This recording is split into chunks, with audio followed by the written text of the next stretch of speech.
Good afternoon, good evening, and welcome to another episode of Crewzin to the Void. This week we're going to talk about the psychology of travel and why we as humans love exploring. It's going to be a fun one. Buckle up and enjoy.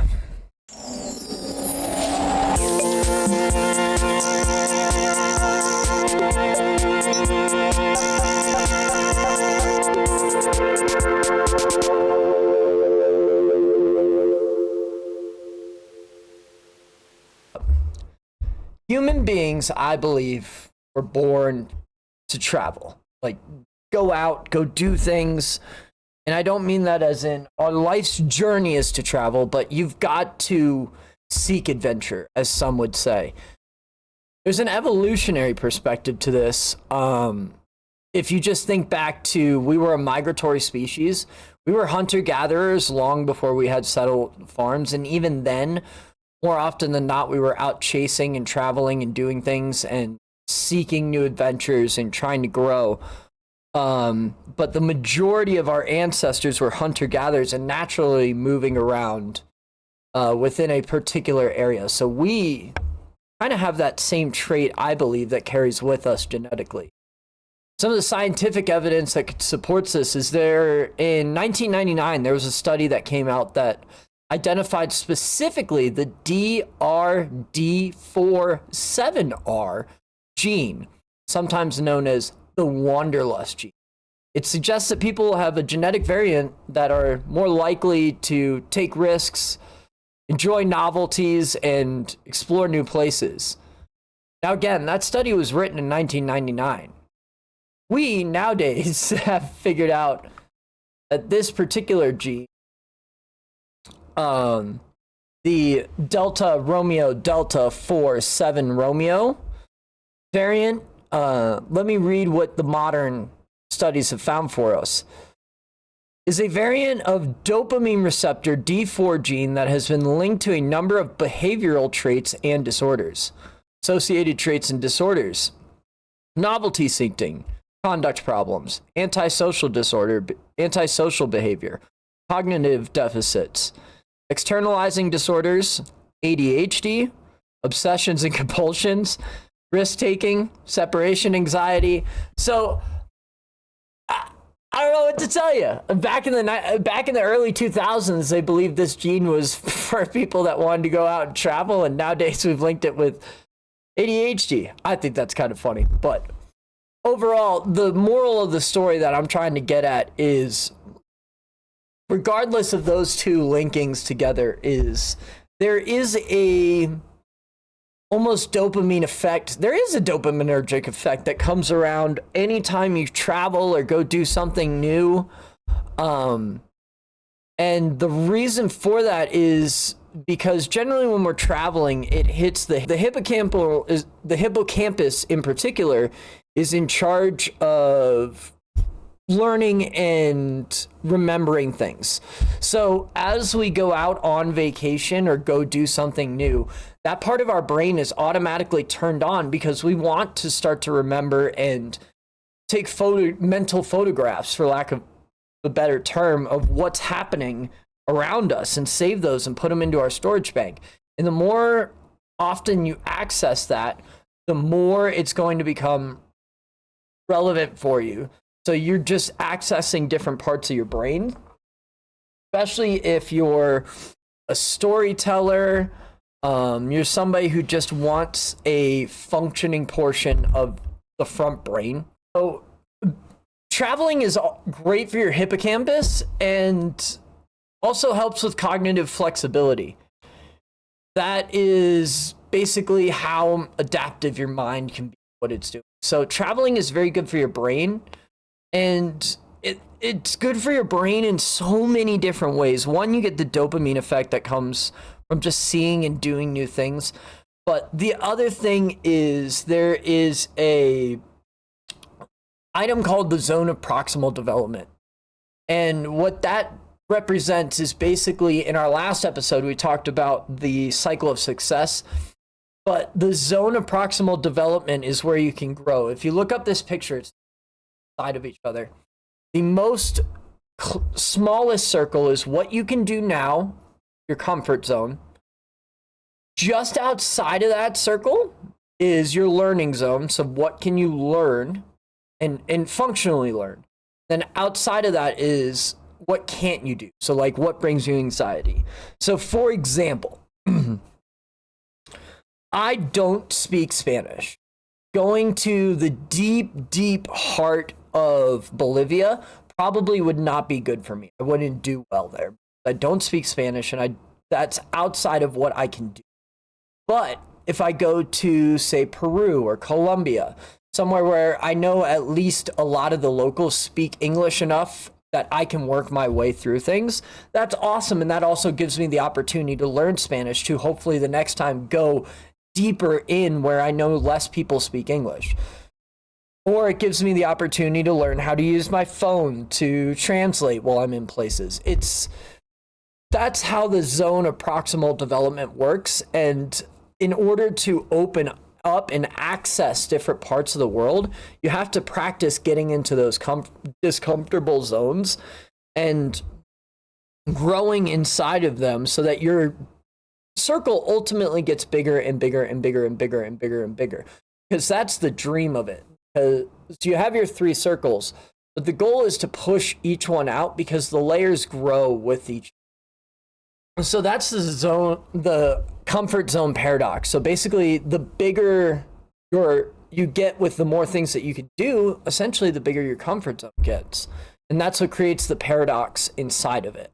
So traveling opens that up and also opens up with pushing those comfort zones, different parts of the world and different ways to see the world. Because even though we're all connected online, that's fantastic. That's awesome. The majority of the world isn't connected online to the point where all the information is accessible.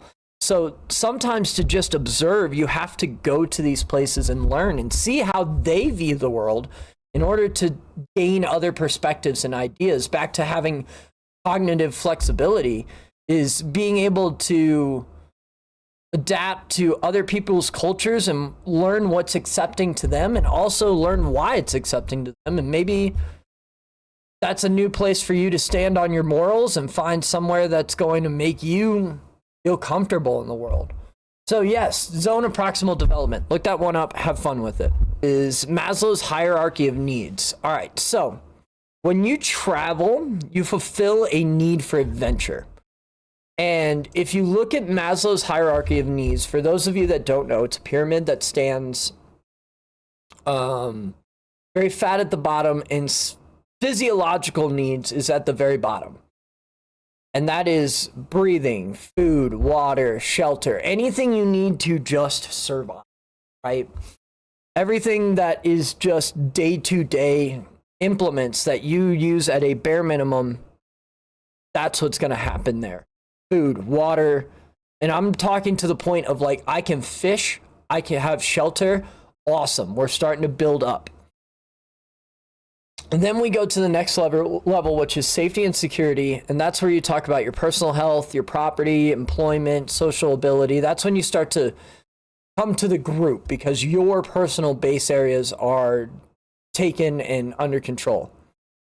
Next layer is going to be love and belonging. So that's friendship, develop intimacy. Then we have self-esteem. How do I see myself and view myself and grow? And then self-actualization is morality, creativity.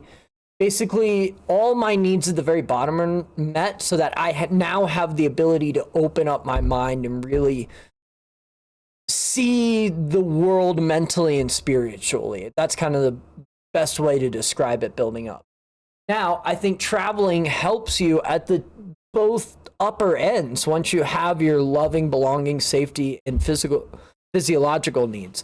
So for self-esteem and self-actualization, it is one of the best things that you can do to grow both of those. One, if you travel and you get through the day to the point where you've made it through an airport in a small, tiny little country like Italy or Germany or Mongolia, Mauritius, where they don't speak any English while they speak English in a lot of those countries. the close places. Either way, you get what I'm saying, okay? If you go somewhere and you navigate where they don't speak any English and there's minimal people that can help you, somebody can kind of point you in the right direction, you're at a point of learning and growing stronger in yourself that, hey, I can do these hard things. This is something that is difficult that I can overcome and become stronger for it. And again, push my proximal zone of comfort into a bigger circle.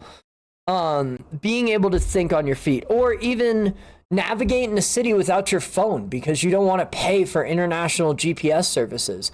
So how are you going to be able to navigate from point A to point B that they don't speak any of your home native tongue? These are all opportunities that build your self-esteem, and also along the way you generally find different stories and how people appreciate things and how you learn to appreciate things or how they view in the world. I think one of the biggest things that shows a culture is how they dine together. So if, say prayer beforehand, okay, we're a religious culture, X, Y, and Z. Okay, the elders get to eat first. We value our elders. Everybody eat in. It's equality. Go ahead, but yet mom's still in the cooking. So generally, the women are in charge during the home family activities. Like you learn so much just from having a meal with people of their value systems and how they present themselves just by putting things out. And it's something that I encourage everybody to go out there and try to push themselves and find something new that's going to open a new gate in your mind when you're traveling. The other thing traveling is great for is just generally your mental health. It reduces anxiety, depression, boosts mindfulness. One of the biggest things that I like about it is because you have to be so acutely aware of your surroundings when you don't know where you are. I remember one day distinctly, we were in the Canary Islands and I wanted to go swimming. I didn't know anything really about the ocean, and I felt a sting on my leg, and I was absolutely terrified. I was like, what could be in the water that's stinging me? And so I took a deep breath, and I dove down for a second so that I could see what was under. And there was a sea of jellyfish. Apparently, it's jellyfish season in this particular area of the Canaries, and they're all swimming in as I'm swimming. Great. That makes sense why nobody's in the water. Chris, you should have paid attention to that. And that's my lesson for learning forward of how do you learn to your surroundings when nobody's going to go. I'm sure there were people that were shouting at me at the beach, or somebody going, or even a sign that said, don't go in the water, it's jellyfish season. There's got to have been something that I missed somewhere, but this gave me an opportunity of learning of just, hey, I'm going to go back, I'm going to sit on the side, and I'm going to see what I missed, because apparently I missed something, because I'm the only one out here, and I'm getting stung by jellyfish. This sucks. This isn't a good day. But it made sense why everybody was out only to knee water, and I was the only one swimming out deep. Yeah, and you just learn through more and more experiences of like that to be aware of your surroundings, and also being adapted to the people around you. Because one thing that we almost all know is like emotions are international. The signs and feelings of people are international.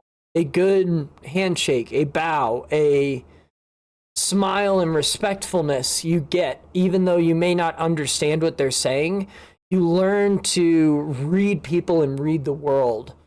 And it's an awesome, awesome way to keep pushing yourself and be learning new things. The other thing that I think travel does is it also makes you more malleable to other people and other things and other perspectives, because if you have an extremely small, back to our zone of proximal comfort, if you have a small zone of proximal comfort, then you're not going to be able to have the same open views as many people because you haven't seen as much. So everything is going to be new, scary, different. And you've got to learn to overcome those inner feelings of scare, of fear, of awkwardness for a moment, because at the same time that it may be awkward and scary and unique to you, it's somebody else's culture that they've been doing their whole life. So if you were to, back to our international, our facing, do anything that offends them in that time frame, they're going to be confused as you're confused watching there. So if we're thinking in the greater schemes of the outlier and be the person that's quiet and watching and observing and learning. And when somebody's saying a different prayer or saying things in a different language, figure out what it means. Try to feel the intent behind why they're saying it or why they're presenting themselves in a different way. All, I think, in the greater makes us better at having conversations and being adapting to people and learning about people. So I think right now we are not together. All of us have an opportunity to be more patient with each other and be more accepting of different views and how we can learn and grow from that and why they've gotten there. I think we're all quick to judge each other, and I encourage all of you this week to take some time and go do something new. Do something outside of your comfort zone. It doesn't necessarily have to be a big travel, but go eat at a different restaurant. Go to a different museum. Read a book from a different part of the world. Try to open up your mind to a different idea and just be accepting of it and be patient and think before you make any judgments. Ladies and gentlemen, this is Crewzin to the Void. My name's Chris. We're going to be coming out to you every Thursday, 7 a.m. Eastern time. See you next week.